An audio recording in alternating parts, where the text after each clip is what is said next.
സല്ലല്ലാഹു അലൈഹി വസല്ലം അൻ യദ്ഉവ ലഹു, ആ കുഞ്ഞിനൊന്ന് ദുആരെന്ന് കൊടുക്കാമെന്ന് നബി സല്ലല്ലാഹു അലൈഹി വസല്ലം തങ്ങൾ ഉദ്ദേശിച്ചപ്പോഴേക്ക് ഫജാഅ ജിബ്രീൽ,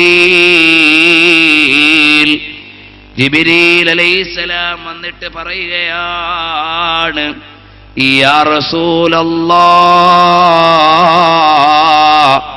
അല്ലാഹു പുറത്തു കൊടുക്കുന്നു ഈ കുഞ്ഞിന് അല്ലെങ്കിൽ ഒരാൾക്ക് എന്നതിന് തെളിവാണ് അയാൾക്ക് റസൂലുള്ളാഹി സ്വല്ലല്ലാഹു അലൈഹി വസല്ലം തങ്ങളോടുള്ള മഹബ്ബത്ത്.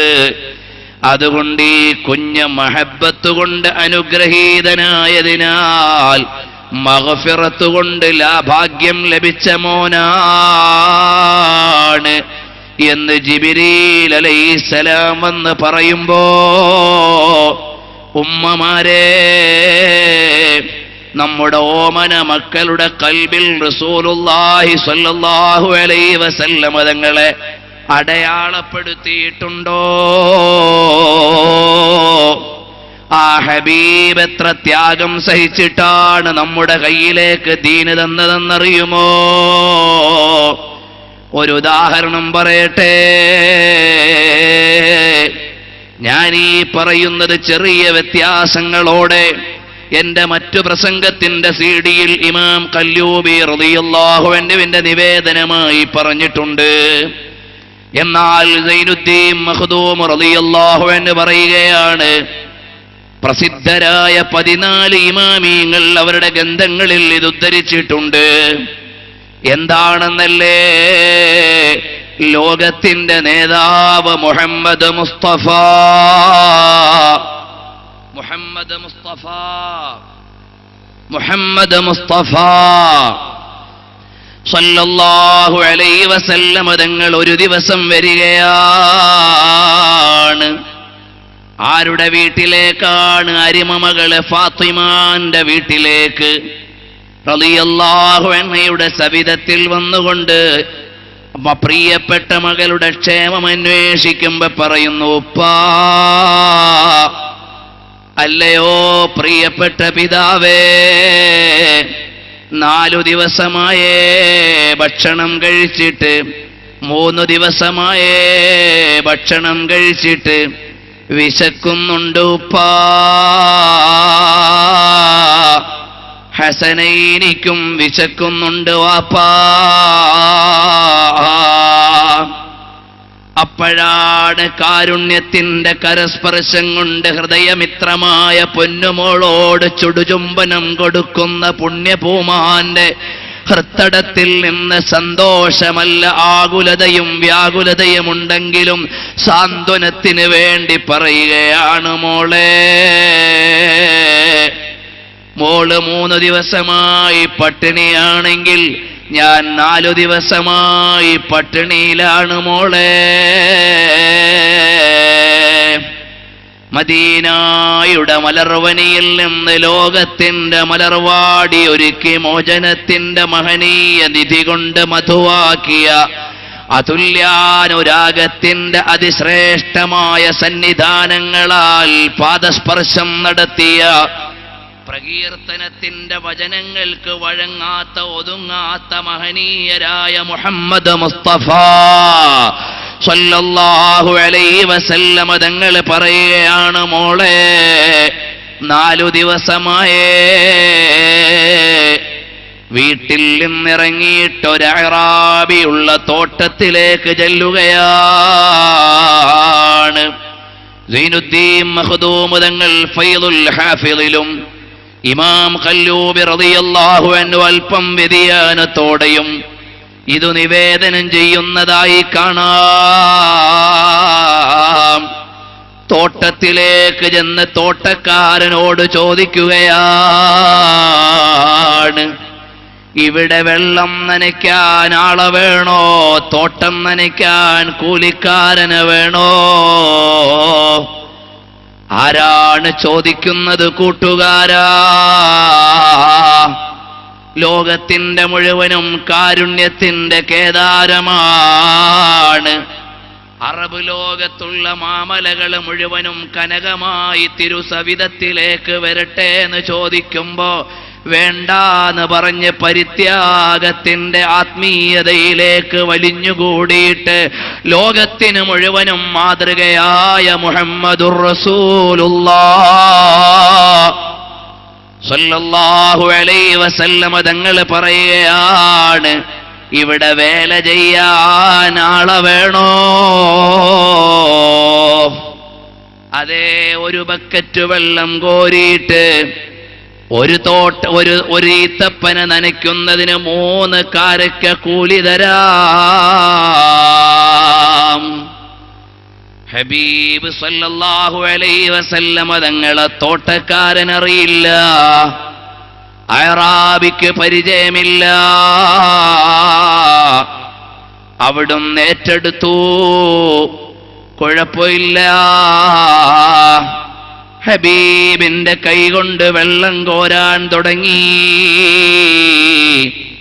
മാമസിസ്തു ദീബാജൻ വലാ ഹരീറൻ അല്യന മിൻ കഫി റസൂലില്ലാഹ്.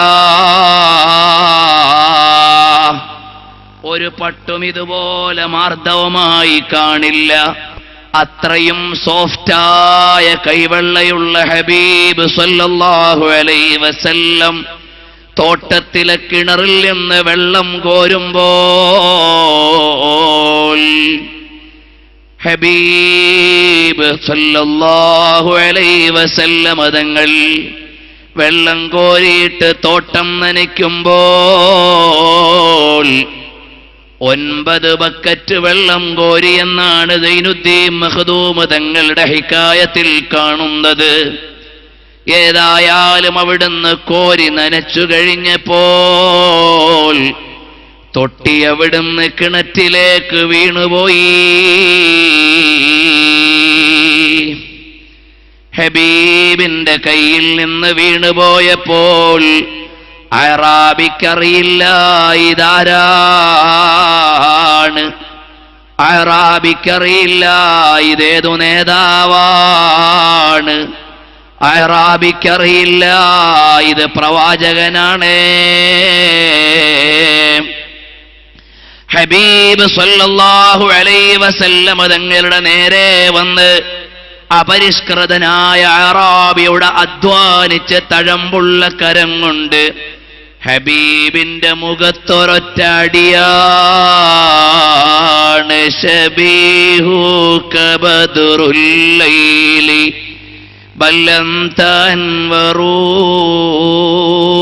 വവജ്ഹുക മിമ്മാഇൽ മലാത്തി യസ്ഹറു വസുലുസുക കാഫൂറുൻ വറുബുക അംബറു വഖുമുസുക യാഖൂതുൻ വബാഖീക ജൗഹറു. മുഴുവനും രത്നമായ പുണ്യനബി സല്ലല്ലാഹു അലൈഹി വസല്ലമ തങ്ങളുടെ ചന്ദ്രൻ പോലും തോറ്റുപോകുന്ന തിരുമുഖത്തേക്ക് അപരിഷ്കൃതനായ അറാബിയുടെ കൈ പതിയുമ്പോൾ ഹബീബിന്റെ മുഖത്താണ്. അയാൾക്കറിയില്ല ഇത് ഹബീബാണ്.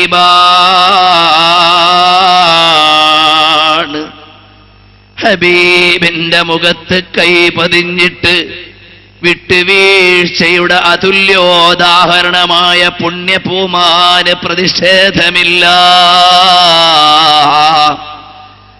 അതുവരെ കോരിയ വെള്ളത്തിന്റെ കൂലിയായ കാരക്കയും കയ്യിലെടുത്ത് വീണുപോയ തൊട്ടിയെടുത്ത് കരയിൽ വെച്ചു കൊടുത്തിട്ട് ഹബീബ് നടക്കുകയാണ്. അഫ്വല്ലക യാ റസൂലല്ലാഹ്, മദീനയിലെ രാജാവേ, ഞങ്ങളിവിടെ ആസ്വാദനത്തിലാണ്, പുറത്തു തരണേ. അനുഭവങ്ങളുടെ ഭൗതികത തികയാത്ത പരവതാനിയിലാണ് ഞങ്ങൾ. അവിടുത്തെയുടെ ഔദാര്യം ഏറ്റുവാങ്ങിയിട്ടാണ് ഞങ്ങൾ ഈ ജീവിക്കുന്നത്. വൈകാരികതയുടെ ഹൃത്തടത്തിൽ നിന്ന് അവിടുത്തെയുടെ ക്ഷമയറിയാൻ കഴിയാത്തവരാണ്.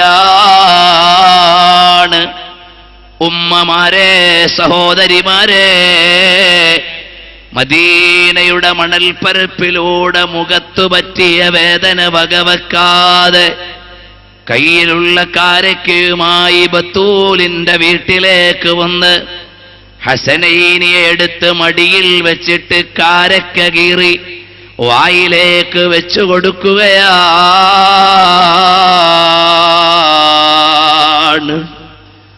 ഓ, ഹബീബിന്റെ കയ്യിൽ നിന്ന് കാരക്കയുടെ ചീന്തു വാങ്ങിയിട്ട് എന്നെ ഇഷ്ടപ്പെട്ടവർ ലോകമിഷ്ടപ്പെടേണ്ടതാണ്.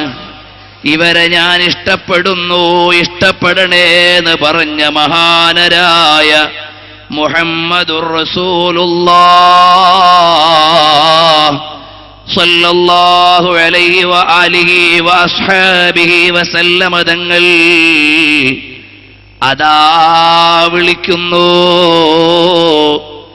ഹസനൈനിക്ക് കാരക്ക ചിന്തിക്കൊടുക്കുമ്പോഴാണ് തോട്ടത്തിൽ നിന്ന് ഹബീബിന്റെ മുഖത്തടിച്ച അറാബി ആലോചിക്കുന്നു, ഞാൻ അടിച്ച മുഖം സാധാരണമല്ലല്ലോ, അതുല്യമായ ഒരു പ്രഭയതിലുണ്ട്, അവാച്യമായ ഒരു സ്വീകാര്യത അവിടെയുണ്ട്, അമ്പിളി തോക്കുന്ന മഹനീയമായ ഭാവമതിലുണ്ട്, പ്രപഞ്ചം നാണം കൊടുങ്ങേണ്ട പ്രവിഷ്ടമായ വിശേഷണങ്ങളുണ്ട്. ഇതാരാണ്? മദീനയിൽ വന്ന നബിയാണോ? മദീനയിൽ ഉയർന്ന ദീപമാണോ? ഹിജാസിന്റെ മഹനീയമായ തിരുവെളിച്ചമാണോ? മാലോകരുടെ ഹൃദയത്തിലെ മാല്യമാണോ? അറാബി എഴുന്നേറ്റിട്ട് ഒരു പക്ഷേ അതൊരു പ്രവാചകന്റെ മുഖത്താണ് എന്റെ കൈ കൊണ്ടടിച്ചതെങ്കിൽ എന്റെ കൈ എത്ര ഹതഭാഗ്യമാണ് ചെയ്തത്. ഇനി ആ കൈ വേണ്ടാന്ന് പറഞ്ഞിട്ട് വാളെടുത്ത് കൈ വെട്ടുകയാണ്. കൈപ്പത്തി വെട്ടിമാറ്റി രക്തം വാർന്ന ബോധരഹിതനായി വഴിയിൽ കിടക്കുമ്പോ ഒരു സംഘം യാത്രക്കാര് വന്ന് വെള്ളം മുഖത്ത് തെളിച്ച് ബോധം തെളിഞ്ഞപ്പോ ചോദിച്ചു, അല്ല, എന്തേ ഇവിടെ കിടക്കുന്നത്? മറ്റൊന്നുമല്ല, എന്റെ തോട്ടത്തിൽ വന്ന് ഒരു ജോലി ചെയ്തിട്ട് പോയ ഒരു മഹാന്റെ മുഖത്ത് ഞാൻ അടിച്ചുപോയി. അതൊരു പക്ഷേ പ്രവാചകനാണോ? नूर की सागर, नूर की जलवा, नूर की जल का झा, അതുല്യമായ പ്രഭാവത്തിന്റെ അവാച്യമായ അനുരാഗ സ്പർശങ്ങളെ മാലോകരുടെ മനതലങ്ങളിൽ മധുപോലെ അടയാളപ്പെടുത്തിയ അതുല്യാനുരാഗത്തിന്റെ അവാച്യ കേദാരമേ സലാം. ഹബീബ് സല്ലല്ലാഹു അലൈഹി വസല്ലമ തങ്ങളെയാണോ എന്നറിയാതെയാണ് വഴിയാത്രികർ പറഞ്ഞു, എന്നാൽ ആ മദീനയിൽ ഒരു മസ്ജിദുണ്ട്, അതിന്റെ ചാരത്താണ് ആ പ്രവാചകന്റെ വാസം, പോയി അന്വേഷിച്ചു നോക്കിക്കോ. മുറിഞ്ഞുപോയ കൈയും മറുകൈയിലെടുത്തു പിടിച്ച് നേരെ നടക്കുമ്പോൾ അതാ നിൽക്കുന്നു മസ്ജിദിന്റെ മുറ്റത്ത് അബൂബക്കർ സിദ്ദീഖ് റളിയല്ലാഹു അൻഹു ഉണ്ട്, ഉമർ ഇബ്നുൽ ഖത്താബ് റളിയല്ലാഹു അൻഹു ഉണ്ട്, ഉസ്മാൻ ഇബ്നു അഫ്ഫാൻ റളിയല്ലാഹു അൻഹു ഉണ്ട്. അവർക്കൊന്നും വിഷയമറിയില്ല. അവരോട് ചോദിച്ചു, ഇവിടുത്തെ പ്രവാചകൻ എവിടെ? അപ്പോഴാണ് പറയുന്നത്, അവിടെയാണ് മകളുടെ വീട്, ഫാത്തിമാന്റെ വീട്, അവിടെയുണ്ടാകും, അങ്ങോട്ട് പോയി നോക്കിക്കോ. അതാ സൽമാനുൽ ഫാരിസി കൂടെ കൂടിയെന്ന് സൈനുദ്ദീൻ മഖ്ദൂം തങ്ങളുടെ നിവേദനത്തിൽ കൂടെ കൂടിയിട്ട് നേരെ സഹ്റാഇന്റെ വീട്ടുമുറ്റത്ത് ചെന്നു നിന്നിട്ട് നബി സല്ലല്ലാഹു അലൈഹി വസല്ലം തങ്ങളുടെ വാതിൽക്കൽ മെല്ലെ വിളിച്ചപ്പോൾ ഹബീബ് മടിയിൽ ഇരുത്തി അരിമ സന്താനങ്ങൾക്ക് കാരക്കയുടെ ചീന്ത് വെച്ചുകൊണ്ട്, ഞാൻ ചുരുക്കി പറയട്ടെ, സൽമാനുൽ ഫാരിസി തങ്ങളുടെ സന്നിധാനത്തിൽ വെച്ച് നബി സല്ലല്ലാഹു അലൈഹി വസല്ലം തങ്ങളുടെ തുപ്പുനീര് പുരട്ടിയപ്പോൾ ഹബീബ് സല്ലല്ലാഹു അലൈഹി വസല്ലം كما برأت وصيبا باللمس راحته واطلقت أريبا من دبقة اللمم. ആ കരം സ്പർശിച്ചപ്പോൾ എത്ര രോഗമാണ് മാറിയത് കണ്ടില്ലേ. ബദറിന്റെ രണാങ്കണത്തിൽ നിന്ന് മുഅവ്വിദ് ബിൻ അഫ്റാ റളിയല്ലാഹു അൻഹുവിന്റെ കൈ അബൂജഹൽ വെട്ടിക്കളഞ്ഞപ്പോ കയ്യിൽ പിടിച്ചു വന്നിട്ട് പറഞ്ഞു, നബിയേ, എന്റെ കൈ വെട്ടിപ്പോയി, നബിയേ, ഒട്ടിച്ചു തരണേ. നിരവധി ഗന്ധങ്ങളിലില്ലേ ആ കൈ ഒട്ടിച്ചു കൊടുത്തു ഹബീബെന്ന്. കണ്ടില്ലേ, തെറിച്ചു കൈവെള്ളയിലേക്ക് വീണ കണ്ണുമായി വന്നപ്പോ, പടച്ചവനെ, എന്റെ സ്വഹാബീദാ ഖദ് ഔജഹ നബിയക ബിവജ്ഹി ഫജ്അൽ ഐനഹു. ഖതാദ റളിയല്ലാഹു അൻഹുവിന്റെ കണ്ണ് ഐന ഖതാദത മകാനഹു, അതേ സ്ഥലത്ത് വെച്ചു കൊടുത്തിട്ട് തുപ്പുനീരു കൊടുത്തിട്ട് പ്രാർത്ഥിച്ചപ്പോ പിൽക്കാല രോഗം കൂടി അഡ്വാൻസ്ഡ് ആയി മാറ്റിവെച്ച വിധത്തിൽ കൃത്യമാക്കിയില്ലേ. സലമത്ത് ബിനുൽ അക്വഅ റളിയല്ലാഹു അൻഹുവിന് ശമനം നൽകിയില്ലേ. എത്ര ഉദാഹരണമാണ്. ആ ഹബീബിന്റെ അടുക്കലാണ് അറാബിയുടെ വാചകം, എന്റെ കൈയൊന്ന് ഒട്ടിച്ചു തരണേ.